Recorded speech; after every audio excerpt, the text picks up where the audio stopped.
BRS ఎమ్మెల్యేల బృందం కాసేపటి క్రితం రాజ్భవన్కు చేరుకుంది. కేటీఆర్, హరీష్ రావుల అధ్యక్షతన బీఆర్ఎస్ ప్రతినిధుల బృందం గవర్నర్ రాధాకృష్ణన్ను కలిశారు. రాష్ట్రంలోని ప్రస్తుత పరిస్థితిని గవర్నర్కు బీఆర్ఎస్ నేతలు వివరించారు. నిరుద్యోగులపై ప్రస్తుతం పెట్టినటువంటి కేసులను ఎత్తివేయాలని గవర్నర్ను కోరనున్నారు. ఇక అంతేకాకుండా ప్రోటోకాల్, పార్టీ ఫిరాయింపులపై కూడా బీఆర్ఎస్ నేతలు ఫిర్యాదు చేశారు.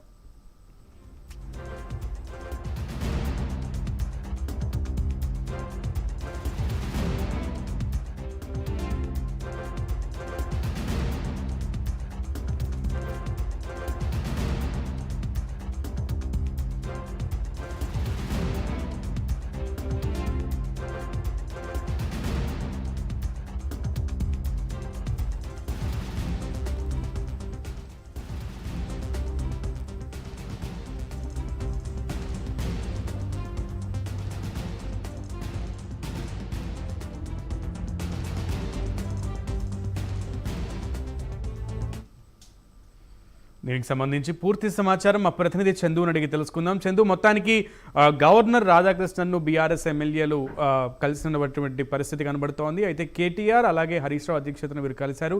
ముఖ్యంగా చాలా సమస్యలను లేవనెత్తినట్లుగా తెలుస్తోంది. రాష్ట్రంలో జరుగుతున్నటువంటి అరెస్టులకు సంబంధించి కూడా ప్రశ్నలు తలెత్తినటువంటి పరిస్థితి కనబడుతోంది. నివేదిక ఇచ్చినట్లుగా అప్డేట్స్ ఏంటి?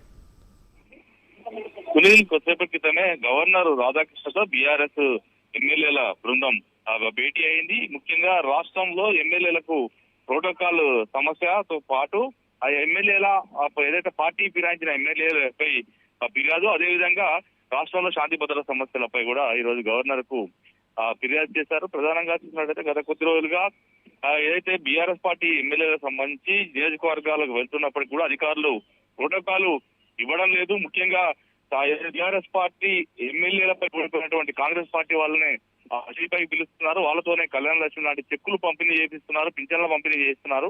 ఇదంతా కూడా అనైతికం అంటూ కూడా గవర్నర్ కు ఫిర్యాదు చేశారు. ముఖ్యంగా చూసినట్టయితే మరోవైపు ఇప్పటికే 10 మంది బీఆర్ఎస్ పార్టీ సంబంధించిన ఎమ్మెల్యేలు కాంగ్రెస్ లో చేరారు. వాళ్ళపై ఇప్పటికే స్పీకర్ కూడా బీఆర్ఎస్ పార్టీ ఫిర్యాదు అయితే చేసింది. కానీ ఇంతవరకు పెండింగ్ లోనే అవన్నీ ఉన్నాయి. ఈ నేపథ్యంలో మరోసారి గవర్నర్ దృష్టికి కూడా ఈ అంశాన్ని తీసుకెళ్లారు. ముఖ్యంగా పార్టీ మారిన ఎమ్మెల్యేల గురించి గవర్నర్ కు చెప్తున్నారు.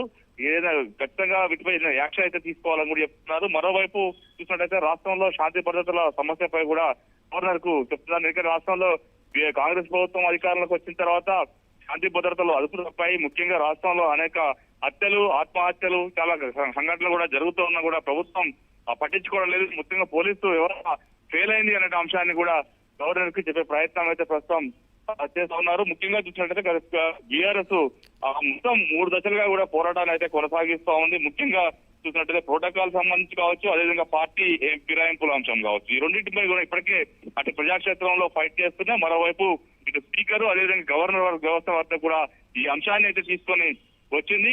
తర్వాత ఇక్కడ తేలకపోతే సుప్రీంకోర్టును కూడా ఆశ్రయించాలని కూడా బీఆర్ఎస్ పార్టీ భావిస్తున్న నేపథ్యంలోనే ఈ రోజు గవర్నర్ అయితే మొదటగా కలిశారు. ఎందుకంటే అసెంబ్లీ సమావేశాలు 23వ తారీఖు నుంచి ఉన్న నేపథ్యంలో ఈ అంశం ప్రధానమైన అంశం కాబట్టి ఇప్పటికే ఈ రోజు కూడా మహేశ్వరం నియోజకవర్గంలో ప్రోటోకాల్ సమస్య అక్కడ స్థానిక ఎమ్మెల్యేకు ఏర్పడింది. ముఖ్యంగా ఏ కార్యక్రమానికి వెళ్ళినా కూడా బీఆర్ఎస్ ఎమ్మెల్యేలను పట్టించుకోవడం లేదు, అధికారులు కూడా కనీసం మర్యాద ఇవ్వడం లేదనే అంశాన్ని కూడా ఈ రోజు గవర్నర్ కి అయితే ఫిర్యాదు చేస్తున్నారు. సునీల్, రైట్ చందు.